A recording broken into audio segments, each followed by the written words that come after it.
Kung adunay usa ka pulong aron paghulagway sa atong mga pagbasa karon, mao ang pulong nga pagkabalaan.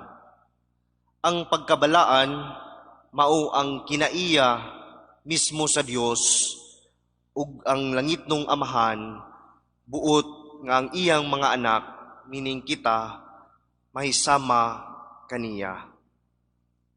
Adunay nagaingon nga ang pagkabalaan mao ang pagpaningkamot sa pagbansay sa kahingpitan sa Dios. Ug pinasubay niini nga pangunahuna, makaingon kita nga sa pag-ingon sa atong Ginoo diha sa atong unang pagbasa ngadto kang Moises nga sultihan ang mga Israelita, pagbalaan kamo kay ang Ginoo ang inyong Dios balaan man. Susama kini sa giingon ni Jesus diha sa atong ebanghelyo karon. Diin siya miingon, kinahanglan magmahingpit kamo ingon nga hingpit ang inyong Amahan nga atua sa langit. Sa ato pa, ang paagi sa pagkabot sa kahingpitan mao ang pagtinguha sa pagkabalaan. Ang pangutana, isip Kristohanon, sa unsang paagi nga kini makabot. How can we reach a certain demand for holiness and perfection? Maigsuon ang atong unang pagbasa, nagtudlo kanato niini sa pag-ingon, ayaw panimalos ug ayaw usab pagdumot. Kung may kasilo kamo sa inyong isig katawo, prangkahisiya. Ug sa katapusan sa maong Book of Leviticus, kininiingon, higugmaa ang inyong isig katawo, ingon sa paghigugma sa inyong kaugalingon. Niining pagiha, si Jesus sa atong ebanghelyo karon, midugang pagpakita o gibog aton o gihatagan og mas lain pang kahulugan sa pag-ingon niya, dili lang higugmaa ang inyong mga higala, kundili higugmaa ang inyong mga kaaway ug pag-ampo kamo alang sa mga tao nga nagpasipala kaninyo. Sa pagkatinuod mga igsuon, lisod ang maong demand, isip sumusunod ug nagtuo kang Hesukristo.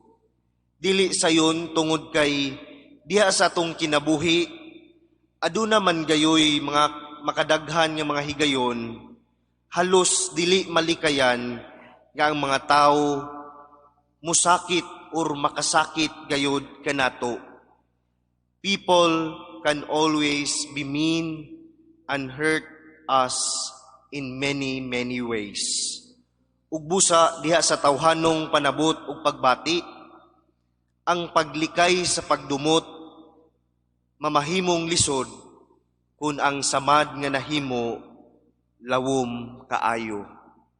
Ingon man kung ang samad o ang nagbuhat sa maong samad suod nato, sama nga kauban nato siya sa atong trabaho, kauban sa atong panimalay, membro sa atong pamilya, kanunay natong makita ug mauban sa nagkadaiyang dapit, pagkalisod gayod ang maong hagit nga ginaingon nga ayaw pagdumot or paglikay sa pagdumot.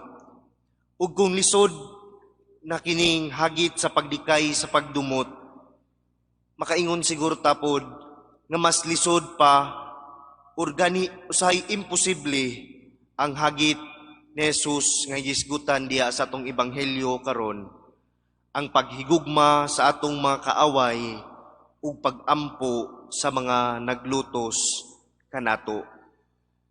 Mga igsuon, ang paghigugma usa ka lawom nga binubuhat, tinukmo dili lang sa pagbati kundili sa kabubuton mismo. usa ka buhat sa kasing-kasing nga gitinguha alang sa kaayuhan sa uban. Sama pananglit, instead nga atong balikason, atong kasab-an ang tao nga atong gikasukan, ato siyang iampo nga siya mabag-o. Simple og mga yano nga buhat sa pagpakita ug gugma alang sa atong isigataw. Mga minahal, ang mando sa paghigugma labing gikinahanglan sa kalibutan karon. To counter sa mando sa pagbalos nga maoy gipakita sa kalibutan. Kung atong tan-awon ang atong palibot, ang atong katilingban, there's always a series of violence in many forms.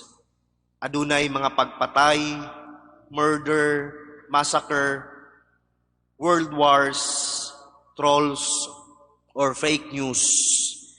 Gani ni aging adlaw, nakadawat ko og text gikan sa akong igagaw, nagpatabang siya pag-ampo alang sa iyang classmate, kay kuno ang papa sa iyang classmate gi-murder.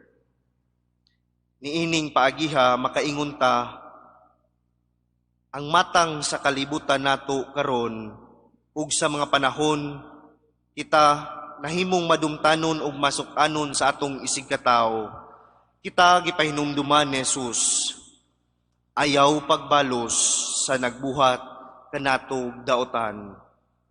Higugmaon ta ang atong mga kaaway ug iampo ta ang mga nagdangmal ug nagpasakit kanato.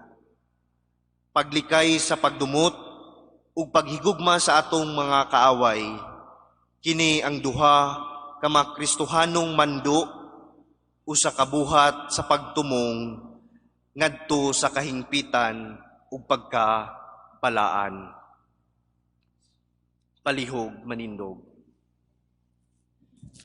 Kitang tanan nagato ako sa